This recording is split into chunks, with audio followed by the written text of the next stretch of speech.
Par une nuit froide, alors que le vent soufflait à travers les fissures des murs d'un vieux monastère perdu dans les collines, un vieux chroniqueur descendait lentement vers les archives interdites. C'était un endroit que peu osaient de visiter. Entre des colonnes noircies par la fumée et des étagères de bois vermoulu, reposaient des parchemins qui n'auraient jamais dû survivre au passage du temps. Beaucoup d'entre eux étaient tachés par le feu, d'autres par ce qui semblait être du sang ancien, mais tous partageaient un même but, préserver les témoignages les plus sombres de l'Empire romain. Ce chroniqueur savait que ce qu'il était sur le point de lire n'était pas simplement de l'histoire, mais un avertissement qui résonnait à travers les siècles. Il alluma une bougie dont la petite lueur dessina des ombres hésitantes sur les parchemins. Une sensation étrange, mélange de fascination et de peur, parcourut son corps alors qu'il ouvrait le premier des documents. D'une calligraphie ferme mais troublante, un scribe romain avait consigné une époque où le pouvoir absolu s'était fondu avec la cruauté théâtrale, transformant la gouvernance en spectacle et la souffrance humaine en divertissement. La Rome que le monde admirait pour sa grandeur militaire et ses monuments éternels avait aussi abrité la brutalité la plus profonde que l'esprit puisse concevoir. Le chroniqueur passa ses doigts osseux sur le bord du parchemin. La narration commençait par décrire une ville qui ne dormait jamais, un empire où la violence ne se cachait pas derrière des portes closes, mais résonnait dans les amphithéâtres, dans les jardins illuminés par des torches vives, et dans les salons où les plus puissants s'amusaient à assister à des tourments inimaginables. Là, la cruauté n'était pas une réponse, mais une forme de gouvernement. La mort n'était pas une punition, mais un spectacle soigneusement conçu pour rappeler au peuple qui avait le droit de décider qui devait vivre et qui devait mourir. Alors qu'il avançait dans sa lecture, le vieil homme sentit que chaque mot ressemblait plus à une lamentation qu'à une chronique. Rome n'avait pas été détruite seulement par des invasions ou la décadence morale, mais par les mêmes hommes qui avaient juré de la protéger. Des empereurs qui, au lieu de gouverner avec sagesse, s'étaient enivrés de pouvoir jusqu'à le déformer en un instrument de terreur. Les noms qui apparaissaient sur les parchemins étaient connus de tous les érudits, mais ils ne les avaient jamais vus décrits avec une telle crudité. Néron, avec ses jeux ardents et ses nuits décorées de corps humains. Caligula, dont le rire était le prélude à une mort annoncée. Domitien, le maître du silence qui transformait chaque geste en un délit. Et Commode, qui transforma l'arène en une scène où il représentait lui-même la violence de l'État déguisé en gladiateur. Chaque empereur avait son style particulier de cruauté, mais tous partageaient une même racine. L'idée que la vie humaine était une ressource qu'ils pouvaient modeler à leur guise, un objet superflu, un détail de plus dans le spectacle de leur pouvoir. Le parchemin insistait sur le fait que la citoyenneté entière vivait entre la peur et la fascination, sachant que la douleur pouvait survenir à tout moment, que ce soit sur une place publique, lors d'un banquet ou dans une salle cachée du palais. Rome vibrait au rythme d'une terreur qui n'était pas chaotique, mais soigneusement chorégraphiée. Le chroniqueur ferma les yeux quelques secondes, accablé par ce qu'il avait lu. Il comprit alors que le but de ces documents n'était pas de glorifier l'histoire, mais de rappeler aux générations futures que même le plus grand empire peut pourrir de l'intérieur lorsque les dirigeants confondent l'autorité avec la divinité. En rouvrant les yeux, il laissa échapper un lourd soupir. Ces pages n'étaient pas de simples récits anciens. Elles étaient un miroir de la nature humaine, un avertissement écrit avec le feu, le sang et le silence. Et tandis que la bougie crépitait, sa lumière illumina la dernière phrase du parchemin. « Celui qui désire connaître la vérité du pouvoir doit écouter les voix de ceux qui en ont été dévorés. » Quand le vieux chroniqueur passa au parchemin suivant, une rafale d'air glacial s'infiltra par les murs du monastère, comme si les ombres voulaient l'avertir de ce qu'il était sur le point de découvrir. Là, écrit avec une encre sombre comme de la cendre mêlée à la douleur, se trouvait le récit de l'empereur dont le nom, même des siècles plus tard, résonnait encore comme un murmure de feu. Néron. La plume du scribe romain commençait par décrire cet homme non pas comme un souverain, mais comme un acteur consumé par son propre désir d'applaudissement, un être qui confondait le pouvoir avec une scène et l'empire avec un théâtre personnel. Ce n'était pas un roi au sens solennel et majestueux qu'un moine médiéval imaginerait. C'était un artiste enveloppé d'or, de musique et d'excès, incapable de distinguer la réalité de ses fantaisies. Cependant, l'encre révéla bientôt une nuance plus sinistre. Derrière les statues scintillantes et les jardins parfumés, se cachait un esprit qui trouvait plaisir dans le tourment, transformant chaque acte de cruauté en une représentation minutieusement préparée. Rome, sous son règne, cessa d'être un empire pour devenir une scène où la misère d'autrui nourrissait la satisfaction de son souverain. Le parchemin parlait alors du grand incendie de l'an 64, un épisode que les chroniqueurs médiévaux rappelaient avec une horreur quasi religieuse. Selon le récit original, le feu commença sans avertissement, se propageant dans la ville comme si une bête gigantesque s'était éveillée sous ses fondations. 3 des 14 districts romains furent réduits en cendres et 7 autres gravement endommagés. Pendant 9 jours, la ville brûla comme si l'enfer lui-même était descendu sur terre. Les flammes dévorèrent le bois, la pierre, l'histoire et l'espoir. Et tandis que les gens fuyaient en criant, certains affirmèrent avoir vu, du haut du Palatin, la silhouette de Néron contemplant le feu comme s'il observait une œuvre d'art fraîchement peinte. Le parchemin n'affirmait pas directement que Néron avait provoqué l'incendie, mais il rapportait les soupçons enregistrés par Tacite, qui soulignait que l'empereur rêvait de construire son luxueux palais, la Domus Aurea, juste dans la zone dévastée par le feu. Pour les médiévaux, cela était une preuve suffisante de la corruption de l'âme. Un dirigeant capable de laisser son peuple brûler pour ériger un monument à lui-même était pire que n'importe quel tyran de guerre. Mais le plus véritablement monstrueux ne fut pas la destruction de Rome, mais ce qui vint après. Incapable d'assumer la culpabilité, Néron chercha un bouc émissaire parmi les groupes les plus vulnérables et marginaux de l'Empire, les chrétiens. Selon le parchemin, ce qui suivit ne fut pas justice, mais une orgie de violence déguisée en châtiment. Les mots écrits par Tacite, conservés avec la rigueur d'un témoin distant, décrivaient des atrocités si bouleversantes que même le chroniqueur médiéval, habitué aux récits de guerre, de fléaux et d'exécutions, sentit un frisson lui parcourir l'échine. Les chrétiens étaient enveloppés dans des peaux de bêtes et jetés devant des chiens affamés qui les déchiraient sans pitié. D'autres étaient nés cloués à des croix, non comme symbole religieux, mais comme instrument d'humiliation publique. Mais l'image la plus terrifiante était celle des corps recouverts de poix et transformés en torches vivantes pour illuminer les jardins de l'empereur pendant ses fêtes nocturnes. Le parchemin détaillait comment les invités marchaient entre les flammes humaines tout en buvant du vin et en écoutant la musique que Néron lui-même interprétait, se sentant artiste dans une tragédie qu'il avait lui-même construite sur des os et des cris. Le chroniqueur dut détourner le regard quelques instants. Ce n'était pas seulement de la cruauté, c'était une perversion ritualisée, une distorsion totale du but du pouvoir. Cependant, la narration ne s'arrêtait pas là. Néron déversa également sa colère sur les nobles de Rome, les obligeant à se suicider après des tortures psychologiques prolongées. Le parchemin mentionnait Agrippine la jeune, sa propre mère, dont l'influence avait été cruciale pour son ascension au trône. L'histoire racontait une première tentative d'assassinat ratée par l'effondrement du plafond de sa chambre et, par la suite, le sabotage d'un navire conçu pour s'effondrer en mer. Ayant survécu à ces tentatives, Agrippine fut finalement exécutée sur ordre direct de son fils. Pour les moines qui copièrent ces chroniques, au Moyen Âge, cet acte était l'apogée du péché. Un souverain qui tue la femme qui lui a donné la vie a renoncé à toute humanité et est devenu une créature de pure ambition et d'obscurité. Rome, sous Néron, vivait entre l'éclat des torches et la peur constante, sachant que n'importe quelle nuit, une vie pouvait s'éteindre simplement parce que l'empereur désirait du divertissement.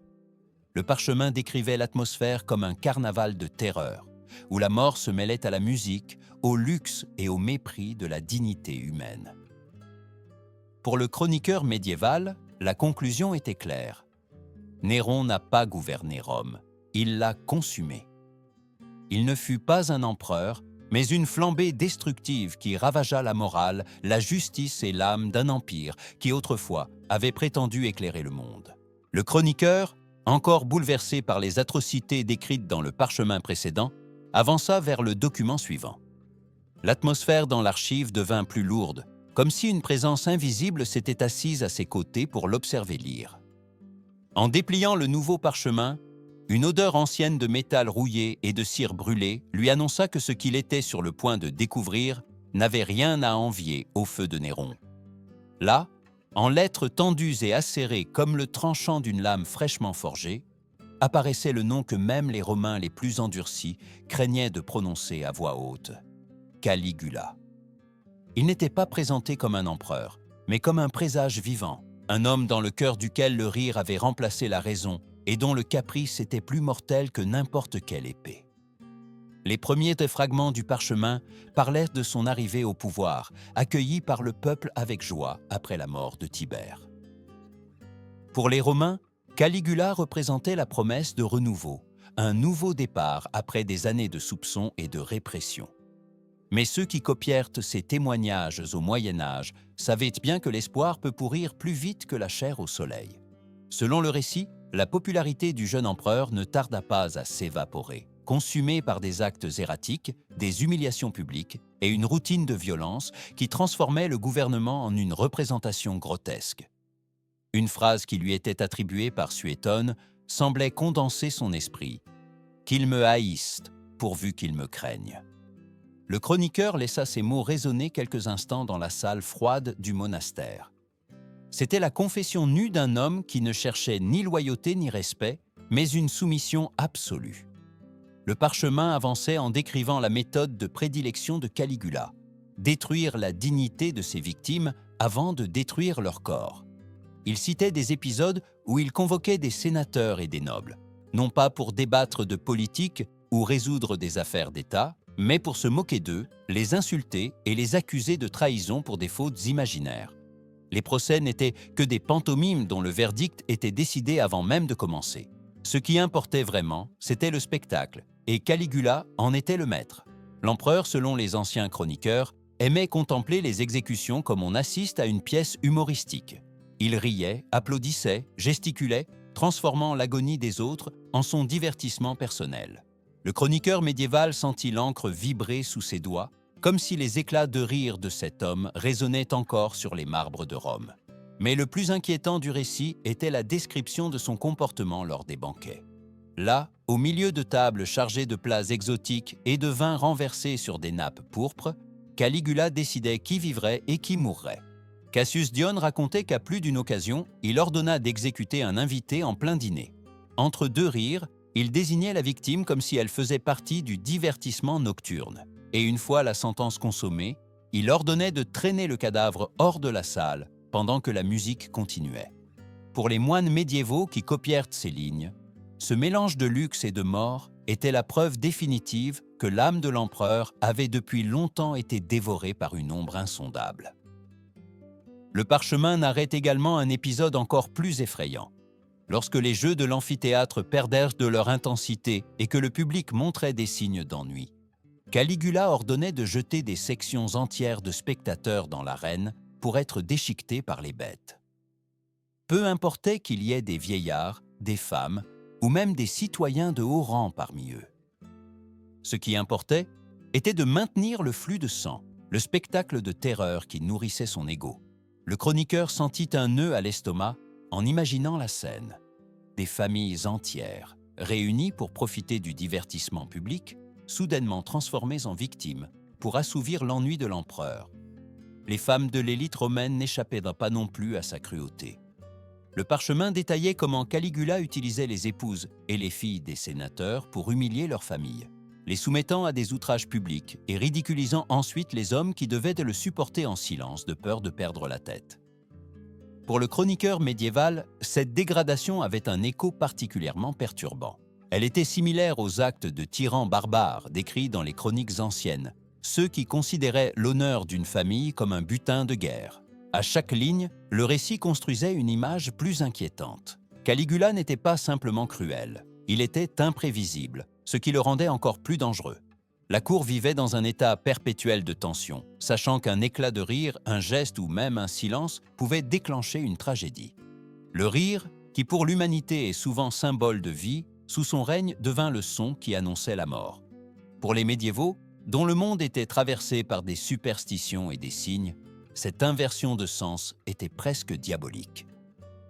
la partie finale du parchemin décrivait comment son règne, si démesuré et sanglant, se termina brusquement. Ses propres gardes, lassés de la terreur et de l'imprévisibilité de l'empereur, conspirèrent contre lui et l'assassinèrent.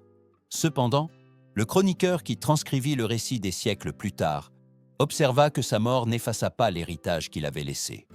La ville, ses palais et ses habitants conservèrent la mémoire des jours où un rire pouvait signifier la condamnation d'un homme. Le vieil homme ferma le parchemin avec des mains tremblantes. Il comprit, avec une clarté à glacer le sang, que certains gouvernants ne détruisent pas les empires avec des armées ou des conspirations, mais avec la lente corruption de la peur. Dans le cas de Caligula, la peur avait une bande sonore macabre, l'écho de son rire traversant les sombres couloirs de Rome.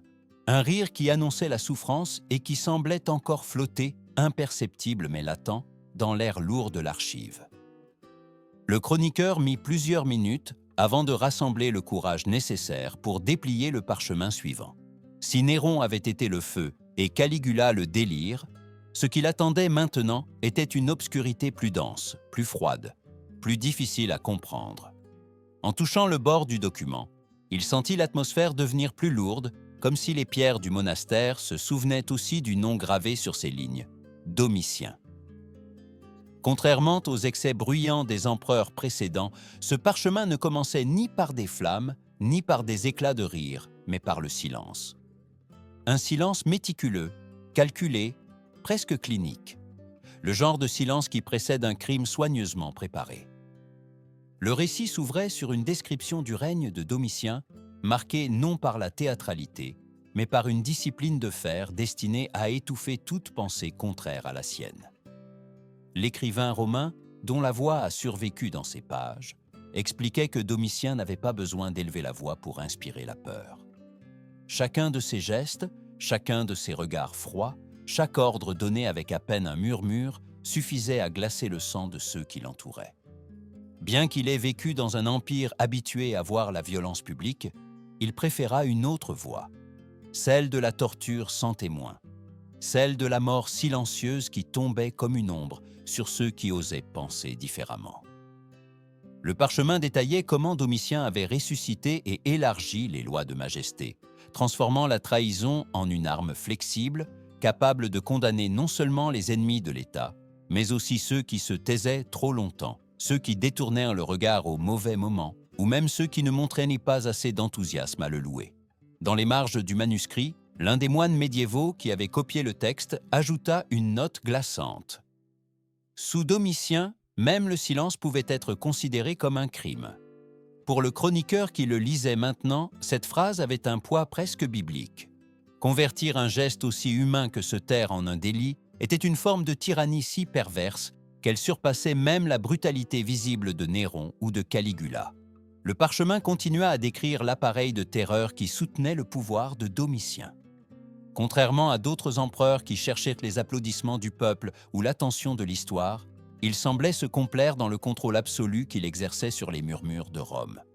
Il disposait d'un réseau de délateurs qui agissaient comme des corbeaux affamés, voltigeant sur chaque conversation, attendant tout mot susceptible d'être transformé en accusation. Ces figures, récompensées par la destruction d'autrui, semaient un climat de paranoïa qui rongeait les fondations de la vie quotidienne. Peu importait que l'on fût esclave, plébéien ou sénateur, sous ce règne, tous étaient vulnérables. Le chroniqueur sentit un frisson lorsqu'il arriva à la section décrivant les chambres privées d'interrogatoire. Ce n'étaient non pas des lieux mentionnés publiquement ni des édifices marqués sur les plans du palais, mais des pièces cachées derrière d'épais rideaux ou des portes sans inscription. Là, loin des bruits de la ville, Domitien ordonnait d'interroger sous la torture quiconque était considéré comme suspect. Le parchemin racontait que, pour la première fois dans l'histoire romaine, même les nobles et les membres du Sénat étaient soumis à des tourments physiques, chose impensable à des époques antérieures. Le fait qu'un empereur franchisse cette limite sacrée avait été interprété par les Romains comme un présage de la corruption totale du pouvoir. L'écrivain romain cité dans le parchemin, suivant probablement Tacite ou Suétone, décrivait une atmosphère où personne n'osait parler. Pline le Jeune appela cette époque le règne où les informateurs se multipliaient comme des essaims et où aucun homme n'osait exprimer ses pensées. le chroniqueur médiéval qui transcrivit ces mots le fit d'une écriture tremblante, comme s'il craignait que même des siècles plus tard, ce silence forcé puisse l'atteindre par-delà la mort. Le récit continuait en décrivant comment les palais de Domitien devinrent des symboles de la terreur. Bien qu'architecturalement splendides, ornés de marbre, de colonnes dorées et de fresques lumineuses, les couloirs étaient imprégnés d'un silence si profond qu'il semblait avaler l'air. Les exécutions n'étaient pas annoncées.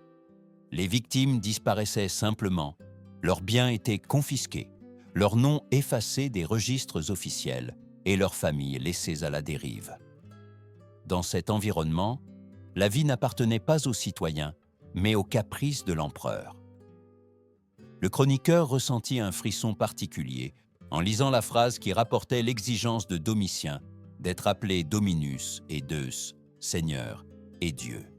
Ce n'était pas une extravagance théâtrale comme celle de Caligula, mais une stratégie conçue pour détruire complètement les traditions républicaines qui survivaient encore à Rome. Cet empereur ne cherchait ni divertissement ni admiration. Il cherchait une obéissance absolue, une domination si totale que même le langage devienne un outil de plus de son contrôle. Le parchemin narrait finalement l'effondrement de son règne. Domitien fut assassiné en 96 après J.B.C. par ses propres officiers et, selon les textes conservés, même avec la complicité de son épouse. Mais la fin de sa vie ne mit pas fin à la terreur qu'il avait instaurée. Rome elle-même, soulagée par sa mort, décréta la damnatio memoria pour condamner son souvenir et détruire ses statues. Cependant, le parchemin insistait sur le fait que l'empreinte de son gouvernement persistait. Il n'eut pas besoin de créer de grands spectacles, ni d'incendier des villes entières.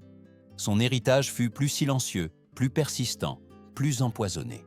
Ce fut un rappel que la peur ne crie pas toujours. Parfois, elle chuchote, et ce chuchotement peut être bien plus dévastateur car il s'infiltre dans l'esprit, paralyse les mots et dévore la liberté de l'intérieur. Quand il eut fini de lire, le chroniqueur posa les mains sur la table, respirant profondément. Il comprit alors que tandis que Néron et Caligula avaient montré leur cruauté sous la lumière publique, Domitien l'avait cachée dans des couloirs de marbre et des pièces scellées. Et dans cette dissimulation, il y avait quelque chose d'encore plus terrible, une ombre qui ne pouvait être combattue par des discours ou des rébellions ouvertes, car c'était une ombre qui s'emparait de l'âme avant le corps.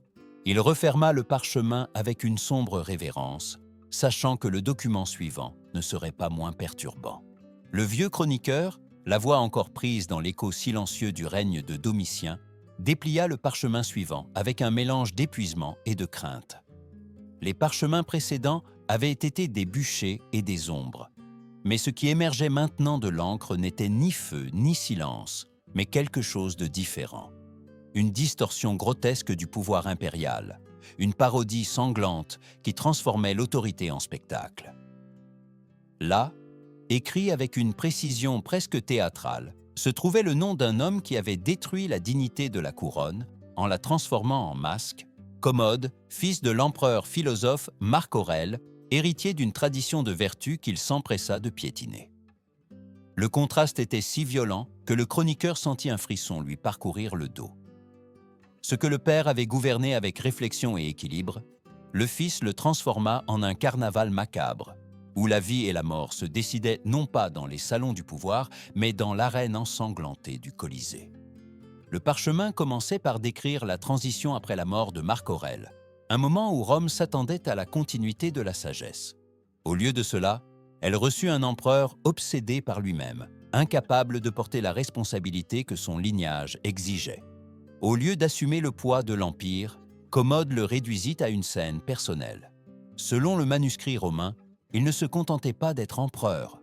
Il voulait être gladiateur, héros, figure mythologique. Cette obsession n'était pas symbolique, mais littérale. Il entrait dans l'arène vêtu en gladiateur, brandissant des armes décorées et revendiquant des victoires soigneusement préparées pour lui. Les chroniqueurs romains mentionnés dans le parchemin, comme Cassius Dione, rapportaient que Commode affirmait avoir combattu et tué des centaines d'adversaires. Mais la vérité était bien différente. Ses adversaires étaient des blessés d'avance, désarmés ou simplement instruits pour tomber sous ses coups, favorisant l'illusion que l'empereur était une force imparable. Pour les moines médiévaux qui copiaient ces chroniques, cette distorsion de l'ordre naturel était presque sacrilège. L'arène, un espace conçu pour le divertissement des masses, était devenu un autel où l'empereur officiait une liturgie de sang. Le peuple assistait contraint, tandis que les nobles observaient en silence, craignant qu'une grimace ou un geste mal interprété ne soit pris pour une moquerie. Le parchemin relatait en outre que Commode ne se limitait pas à simuler des combats contre des gladiateurs, il tuait aussi des animaux exotiques ramenés des coins reculés de l'Empire. En un seul jour, il aurait anéanti des dizaines de bêtes, lions, autruches, même une girafe. Ce n'était ni chasse ni défense, mais une démonstration de pouvoir sans but, une orgie de violence qui cherchait à impressionner un public qui ne pouvait jamais montrer de répulsion. À mesure que la lecture avançait, le chroniqueur remarqua que les descriptions devenaient plus sombres. Commode, apparemment, non seulement transforma l'arène en son théâtre, mais aussi l'État entier. Il renomma les mois avec ses propres titres, se proclamant lui-même comme Hercule renaissant, exigeant qu'on lui rende un culte comme à un dieu vivant. Un des passages du parchemin reproduisait l'une de ses affirmations les plus troublantes. « Je suis le nouvel Hercule, protecteur de Rome ». Pour les Romains, habitués à la piété et à la révérence envers les ancêtres, c'était un blasphème. Pour les moines médiévaux qui copièrent ce témoignage, c'était un signe clair de folie et de superbe, un avertissement sur les dangers de permettre à un homme de s'élever au-dessus de toute limite morale. Le parchemin décrivait également comment Commode punissait quiconque osait le critiquer, même indirectement. Un sénateur, selon le récit, rit pendant un spectacle dans l'arène. On ne sait pas si le rire était de nervosité ou s'il n'avait aucun rapport avec le combat, mais l'empereur, l'interprétant comme une moquerie, ordonna son exécution. Pour le chroniqueur médiéval, cet épisode renfermait toute l'essence du règne de Commode. L'arbitraire absolu, la confusion entre divertissement et punition, l'incapacité de distinguer la vie réelle de la représentation. Le peuple de Rome vivait dans une constante inquiétude, sachant que la ligne entre le plaisir de l'empereur et la sentence de mort était pratiquement inexistante. La partie la plus inquiétante du parchemin décrivait la transformation de l'empereur lui-même. Ce n'était pas simplement un gouvernant excentrique, c'était un homme qui avait réduit le pouvoir impérial à un jeu enfantin, un fils incapable de comprendre l'héritage de son père et décidé à modeler le monde selon ses caprices. La cour devint une collection d'acteurs obligés de participer à son spectacle. Beaucoup furent exécutés pour avoir montré du dégoût, d'autres pour ne pas avoir applaudi avec assez d'enthousiasme, et certains pour le simple fait d'être des rappels inconfortables de ce qu'avait été Rome sous Marc Aurèle. La fin du récit n'était pas moins dramatique. En l'an 192 après JFC, un groupe de conspirateurs, parmi lesquels des officiers de confiance et des figures proches de l'empereur, décida que le danger était trop grand pour le laisser continuer. Ils engagèrent un lutteur pour l'étrangler pendant qu'il dormait. Le parchemin signalait qu'après sa mort, le Sénat réagit avec un soulagement immédiat, comme si un nuage toxique qui avait couvert Rome pendant des années avait été soudainement dispersé. Le chroniqueur médiéval qui copia ces lignes sentit que ce soulagement traversait aussi les siècles. Pour lui, le règne de Commode était l'exemple parfait de la façon dont le pouvoir absolu, lorsqu'il tombe entre les mains d'un homme sans vertu, peut corrompre même les structures les plus solides du monde. Le vieil homme referma le parchemin avec un mélange de tristesse et de réflexion. À la différence de Néron, dont le feu consuma la ville, ou de Caligula, dont le rire brisa la raison, la cruauté de Commode s'était vêtue de spectacle. C'était un masque, une farce, une tragédie mise en scène pour glorifier un homme qui ne comprenait pas la responsabilité du pouvoir. Et dans cette incompréhension, il avait condamné non seulement son propre règne, mais aussi la dignité de Rome. Le chroniqueur garda le silence quelques secondes, comme s'il entendait encore le rugissement lointain du Colisée. Puis, lentement, il déposa le parchemin sur la table, conscient qu'il ne restait plus qu'un document avant de clore ce voyage dans les abîmes du pouvoir humain. Lorsque le vieux chroniqueur arriva au dernier parchemin, la bougie qui l'accompagnait était sur le point de se consumer, laissant à peine une flamme tremblante qui projetait de longues ombres sur les murs de pierre. Ses mains, fatiguées mais fermes, déroulèrent le document final comme si elles ouvraient la porte à un silence ancien qui attendait depuis des siècles d'être entendu. Ce dernier récit, ne détaillait pas un règne spécifique ni ne décrivait des atrocités concrètes, mais il réfléchissait sur la trace que ces empereurs avaient laissée dans l'âme de Rome. C'était un texte différent, presque comme si l'auteur romain, épuisé d'avoir contemplé tant de brutalité, avait voulu avertir ceux qui vivraient des siècles plus tard du danger éternel qui habite tout cœur humain lorsqu'on lui donne un pouvoir sans limite. Le parchemin commençait en affirmant que Rome n'était pas tombée sous l'épée d'ennemis extérieurs, mais par la putréfaction progressive de son esprit. La violence exercée depuis le trône avait lentement corrodé la structure morale de l'Empire, l'affaiblissant de l'intérieur jusqu'à le laisser à la merci de n'importe quelle tempête. Pour le chroniqueur médiéval, qui avait vu des royaumes entiers se lever et tomber, cette idée avait un poids prophétique. Aucun peuple ne peut survivre lorsque ceux qui gouvernent transforment la cruauté en norme et le sang en divertissement. Le texte continuait en expliquant que chacun des empereurs analysés représentait une forme distincte de corruption. Néron avait brûlé la ville pour alimenter sa vanité. Caligula avait transformé le rire en une arme. Domitien avait étouffé la voix du peuple sous un silence oppressif. Et Commode avait enveloppé le pouvoir dans un masque ridicule, le traînant dans la fange du spectacle. Pour les Romains, chaque règne avait été une blessure, mais vu de la distance du temps, ces blessures étaient des signaux, des avertissements, des échos que l'on pouvait encore entendre si l'on y prêtait suffisamment attention. Le chroniqueur, en lisant ces lignes, comprit que la vraie tragédie n'était pas seulement la mort de milliers de personnes aux mains de leurs dirigeants, mais la normalisation de la terreur. Ce qui commence comme un acte isolé devient une habitude, et l'habitude une loi. Quand le peuple cesse de s'indigner, le tyran a déjà gagné. La dernière partie du parchemin invitait le lecteur à réfléchir sur l'impact psychologique du pouvoir absolu. Elle disait qu'aucun être humain n'est immunisé contre la tentation de dominer, d'humilier ou de détruire quand il sait qu'il n'y aura pas de conséquences. Cette vérité, écrite par un Romain il y a plus de 1000 ans, résonna dans l'esprit du chroniqueur comme une sentence universelle. C'est peut-être pour cela que les moines médiévaux conservèrent tous ces textes, non pour célébrer les gloires de Rome, mais pour rappeler que tout empire, tout royaume et toute société peuvent tomber dans le même piège s'ils ne surveillent pas les ombres qui se cachent derrière le pouvoir. Le vieux chroniqueur referma le parchemin avec un soupir profond. Il comprit qu'il avait lu non seulement l'histoire d'un empire, mais l'histoire de l'âme humaine, confrontée à sa propre obscurité. Alors qu'il éteignait la bougie et se préparait à quitter la salle, il murmura une prière silencieuse pour toutes les victimes dont les noms s'étaient perdus dans les marges du temps. Et avant de partir, il laissa écrite une mise en garde pour ceux qui un jour liraient cette archive. La cruauté n'a pas besoin d'un empereur pour renaître. Il suffit que l'homme oublie ce que la douleur a enseigné.